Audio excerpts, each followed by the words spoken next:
What's good? It's your boy Fanon. All right, I'm going to talk about Deontay Wilder and Tyson Fury.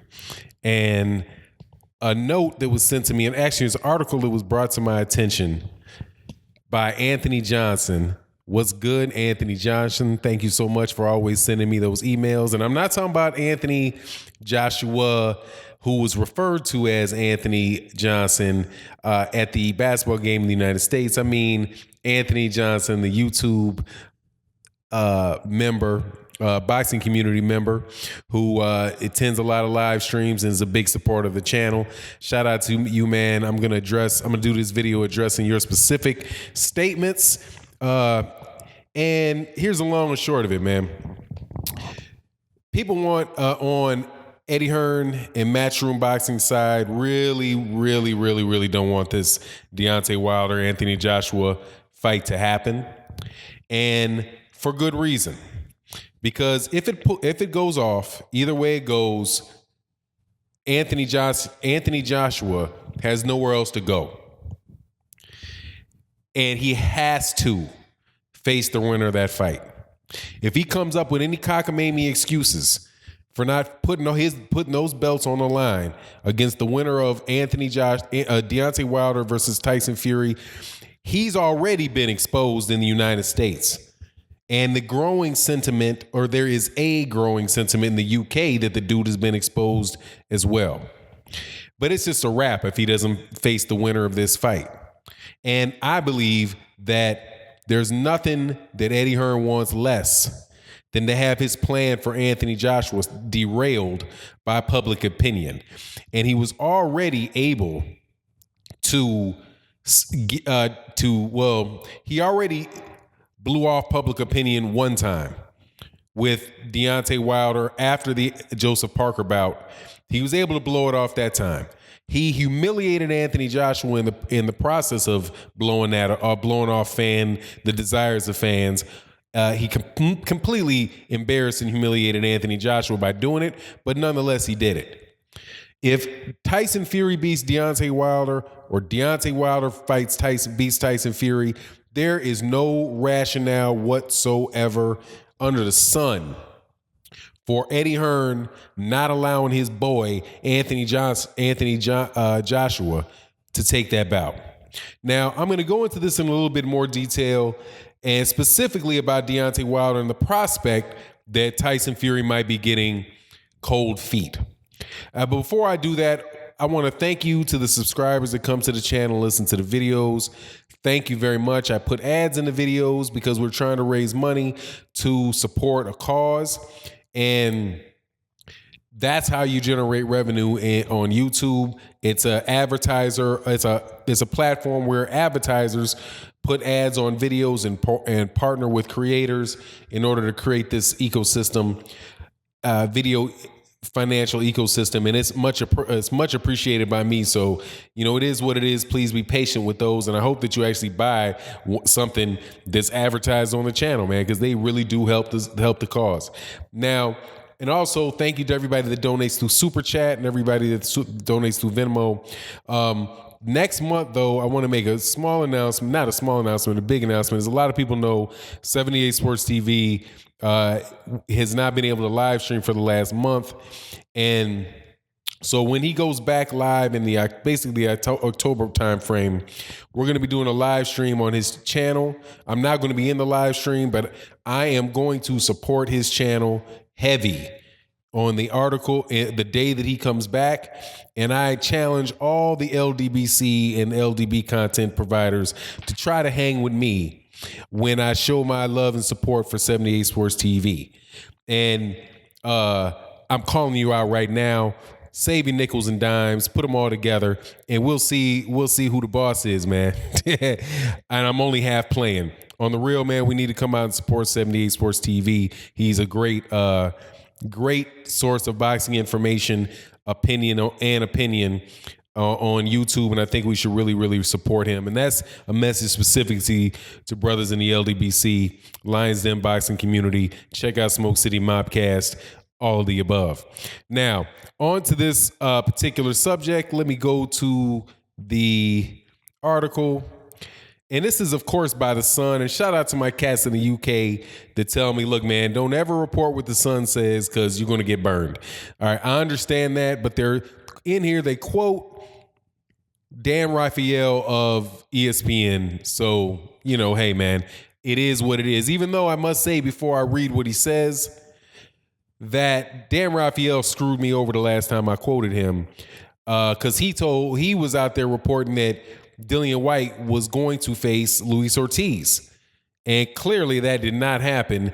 The very next day after he made that announcement, Dillian White announced his bout with Joseph Parker and didn't take that L against Luis Ortiz. So right about now, you gotta take what Dan Raphael says with a grain of salt. And even when the way that this is being reported, he's basically saying, to take it with a grain of salt. So what he writes is the latest from Fury's team is that he is now apparently balking at the fight. I was told that yesterday by a member of his management team. All I know is that one of his members of his management team told me that he thought he might need another fight first. Who knows what'll happen? Maybe he is just negotiating. If he punks after all the hype that last week, shame on him. We'll see what happens. Hopefully it gets done. Right? But then, Eddie Hearn also comes out and saying something about how he thinks Tyson Fury's not going to take the bout. And then he throws out this thing, which is just, seriously, it's hilarious to me. He says that he thinks that Anthony Joshua versus Deontay Wilder will be 5 times bigger next year. Now, I did a video on when to spot a liar. And all you got to do a lot of times is just listen to what they say and think about it for a second. Eddie Hearn said that the Deontay Wilder Deontay Wilder Anthony Joshua fight may be a $40 million fight this year if they did it now. 5 times 40 is 200. So now he says, well, if you just wait till 2019, Deontay Wilder Anthony Joshua will be a $200 million fight. But if it was a $200 million fight last year, why did Eddie Hearn offer Deontay Wilder a $15 million flat fee if he really believed what he said? That it would be 5 times bigger in 2019, right? Or maybe he's saying that he believes it'll be 5 times bigger than Deontay Wilder and Tyson Fury. And that, my friends, is impossible in the UK because the Anthony Joshua versus Deontay Wilder, if they have it in the UK, might be a $50 million fight. If you divide that by 5, which is the opposite of multiplying by 5, you get a $10 million fight. So a pay-per-view in the United States of America doing less than $10 million in revenue, they would have to try their damnedest to make that happen. Not to get over $10 million revenue for a fight. Not going to happen. So let's just throw that crap out the window, Eddie Hearns. It'll be 5 times bigger. Either way, you take his slick words. Whether it's 5 times bigger, Deontay Wilder, Anthony Joshua next year in 2019 will be 5 times bigger than Deontay Wilder, Tyson Fury in 2018 in the United States. That's impossible. Because if it's $50 million, that means he's saying in the United States that the fight would generate $10 million, which means Deontay Wilder would be getting $5 million and gross. And so would Tyson Fury on a pay-per-view fight. Get out of here. That's not true. The other side of it, the other argument is that if you interpret Eddie Hearn's words, is that the fight in 2019 for Anthony Joshua and Tyson Fury would be 10 times or 5 times larger than Tyson Fury, Deontay Wilder is. That's not possible because Tyson Fury and Deontay Wilder is going to be in the United States where pay-per-view fights are 5 times as expensive. So you got to do one and you get all of the pay-per-view that you would get in the UK. So anyway, man, here's my thing. Dan Raphael, who cares what he got to say? Because he just screwed up with the last time he talked to somebody about what was going to be happening in the UK fight. And Eddie Hearn and those guys don't want this fight to happen. And they don't want it to happen again, like I said in the beginning of the video, because it doesn't even matter who wins. That's the crazy thing. It doesn't even matter who wins. It could be Tyson Fury that wins. It could be Deontay Wilder that wins. Either one of those guys will be absolutely have to be the next fight for Anthony Joshua. And here's the kicker. Deontay Wilder is going to knock out Anthony Joshua. If he touches him on that chin, he's going to knock him out. And if Tyson Fury is in good enough condition to outbox and stay away from Deontay Wilder for 12 rounds and win the fight in the United States, then Tyson Fury is going to beat Anthony Joshua easy. That's what you call a lose-lose type of situation for Eddie Hearn and Anthony Joshua. But Eddie Hearn just wants to have the fight. If they were all signed to him, he would love it. But the fact of the matter is that he's only has 1/3 of the equation. But now as to whether or not Tyson Fury can be having second thoughts, and let's just assume for a moment that Tyson Fury really is having second thoughts.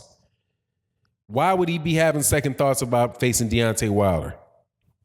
Because he's not stupid. That's why he would be having second thoughts about fighting Deontay Wilder. Because Deontay Wilder can separate you from the concept of consciousness at any moment in time.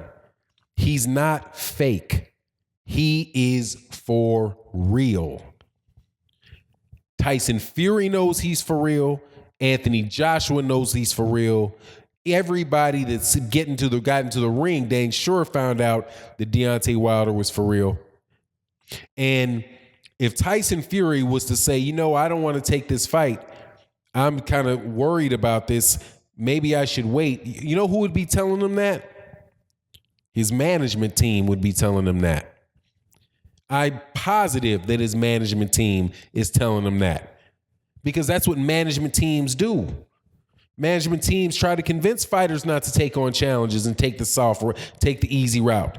Hold on, man. Look, man, Eddie will tell me, Eddie said that he'll let you fight Derek Chisora, and he'll pay Derek Chisora, he'll pay you, maybe just $4 or $5 million less than you're guaranteed against Wilder against Chisora, but you'll win. He said he'll let you fight 5 or 6 times, and make a deal where he can make all those fights. But if you just don't take the Wilder fight, because if you take the Wilder fight, that messes up our plans because we want the Wilder fight. Right? Or better yet, we don't want you to be in a position of strength when you negotiate with us by saying that you beat Deontay Wilder. And we don't want Deontay Wilder in a position of strength with us by saying that he beat Tyson Fury. And not only is he the WBC champion, he's the lineal champion and the true belt holder of all the belts that Anthony Joshua has. And that is not a conspiracy theory. That's just basic business. The only thing that Eddie Hearn has, the only real thing, tangible property, valuable property that Matchroom Boxing has is Anthony Joshua. And they are protecting Anthony Joshua like he is Fort Knox. And he is not letting anybody that looks like they know how to pick a lock anywhere near that dude. And if people start saying, well, hey, man, we want to put our gold somewhere else, they're going to do everything they can to devalue that as well. But it is what it is. Maybe Tyson Fury's balking. Maybe Tyson Fury's not balking. I don't know. Time will tell. But I'm not going to take it at the word of Eddie Hearn. And I'm not going to take it at the word. I'm not going to lean towards that being the case because of what Dan Raphael said. Raphael says, especially when he says, look, man, all I know is limiting what he knows. Like, I don't really know. All I know is some guy on his management team says he thinks Tyson Fury's having second thoughts because he'd like to have another fight first. And maybe that's the case.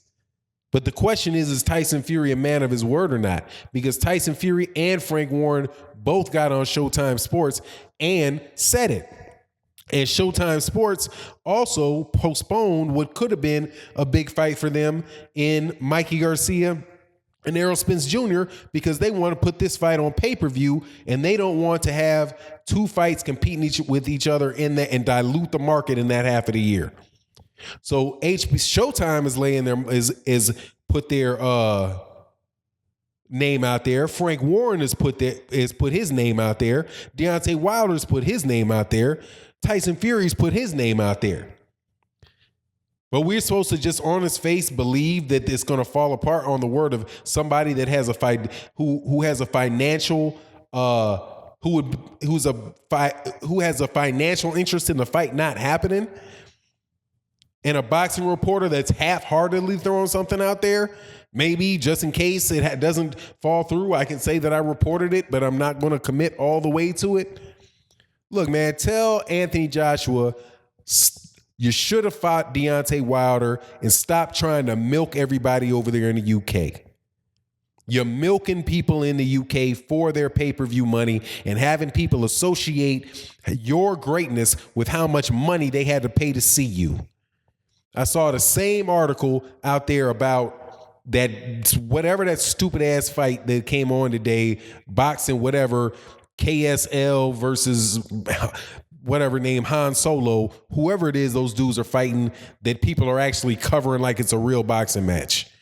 Clownness, man. That crap doesn't deserve. I'm not even gonna pronounce those dudes' name. Didn't mention this stupid ass, whatever his name is, Paulie Richmond versus whatever the dude's name is, BTI, whatever. Anyway, man, hopefully Deontay Wilder get his shot to unify these heavyweight belts. All these three dudes who can all fight. Anthony Joshua can fight. Tyson Fury can fight. Deontay Wilder can fight. Can get together and settle this stuff, man, so we don't have to wonder what's going on and have all these political conversations, boxing politic conversations. We can talk about what will actually happen in the fight. And this type of disinformation and crap that these dudes are trying to spread, I don't care what they have to say. Now, if it pops up and they say, hey, the fight's not happening, okay, then the fight's not happening. It didn't happen. Tyson Fury humiliates himself. Frank Warren humiliates himself. The UK heavyweights are even more humiliated because it seems like none of them have enough courage to step up and fight, except for Dillian White, who only go in there for a paycheck and a quick nap. Anyway, it is what it is.